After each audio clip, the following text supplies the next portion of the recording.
Welcome back into Cougar Nation, sponsored by Central Bank, 801-575-8255. Feel free to call in. Share your thoughts if you're more optimistic now that BYU is going to win the Big 12 after that win over Oklahoma State. Got a text, 1786, stop drinking the blue Kool-Aid.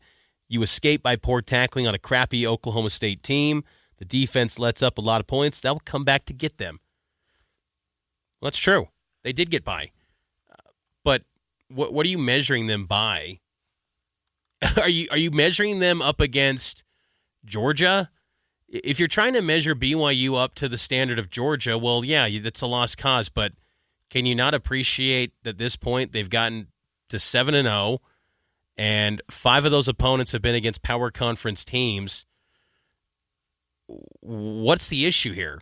Yes, everyone's going to have downsides.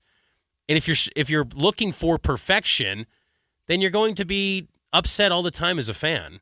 You're never going to be happy. You're going to, why would you take on the role of Kalani, of always seeking perfection? That's for the coaches. For the fans, why are you seeking perfection here out of this team? Yes, there's going to be some games where you're a little bit frustrated and you're thinking, why are they playing this way? But what's different this year compared to years past is that you do have talent to overcome this and hope that was just a one-off performance. I have reason to believe that Jack Kelly, Isaiah Glasker, Tyler Batty, Blake Mangelson, John Nelson are not going to let that be a thing again with that run defense. I have a lot of belief in this defense. If they didn't have talent, I'd say sound the alarm. This is a fool's gold deal where BYU has just got by the skin of their teeth. Look, you look at what BYU's done to this point. The win over Baylor, I think in the season's end, is going to end up looking pretty good for BYU because Baylor, they went on the road and just tore apart Texas Tech, and they put up 59 points in that game. Sawyer Robertson is playing some really good ball. Now, Texas Tech, terrible defense. You want to talk about bad defenses? That's Texas Tech. No sign of them changing at all. BYU's a good defense. They just had, I believe, an off night. I believe in Jay Hill, too. So I think BYU's resume and what they've done to this point should be given more credit than what being at 11. Yes, was it ideal how that game played out and you're giving up a 17-play drive? No, but I think, again, you've seen a lot more good from the defense than bad. Now, the offense, I still have my moments where I'm not ready to just go all in and say they've arrived. But I do have to give credit to Jake Retzlaff. When he is doubted, he always answers the bell this year. He's done a really good job of proving critics wrong and finding a way to get an answer. And that's all you can ask for. But again, if you're looking to compare BYU to the Georgias of the world, I think that's a mistake. But keep in mind, though, and I keep going to this point, college football, there's more parity than ever. The number one team in the country this year, they only won by 10 over Idaho in the FCS ranks. That's the number one team in the country. No one brings that up, but they won by 10 over an FCS team. Should people suddenly panic because Oregon only won by 10? Should BYU fans panic because you only won by 3 over Oklahoma State, who less than a year ago was in the Big 12 title game? No, that's all I'm saying. There's weeks where you're not at your complete best. But I believe that there's enough leadership and good coaching in place that they're going to bounce back. Now, it's tricky this week because you do have a short week with UCF. You're going to travel out on Thursday, and so it is another condensed week for BYU, so they better be dialed in. UCF has an excellent running back, similar to Ollie Gordon. R.J. Harvey is an absolute stud. The benchmark for R.J. Harvey, if he gets to 150, odds are high UCF will win. They are 3-1 in games this year when R.J. Harvey goes off for 150 or more on the ground. The one loss this past weekend, he had 196 yards against the number one defense in the Big 12 in Iowa State. So, yes, I understand there's reason to be a little bit worried, but I think that BYU's better equipped personnel-wise to bounce back in a hurry than in years past. UCF's got a new quarterback, too, Jakari Brown, which is a fascinating development because in the offseason when they signed KJ Jefferson from Arkansas, I thought, BYU's going to play KJ Jefferson for the third consecutive year. He's been terrible, though. He got benched 2 weeks ago.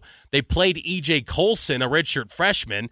He played poorly against Cincinnati. And then they take in Jakari Brown, the third stringer, and he can't throw the ball a lick. Now, I know Gus Malzahn, the UCF head coach, praised him in his weekly press conference today with having one of the biggest arms in college football. But if the Iowa State game is any indication, the throwing game is not a threat for BYU. So they got to be dialed into stopping the run, stack that box, and force UCF to pass at all costs. And I think BYU can have some success. And I think what gives me hope, too, for BYU to not let, those run defense woes continue is that they're relatively healthy.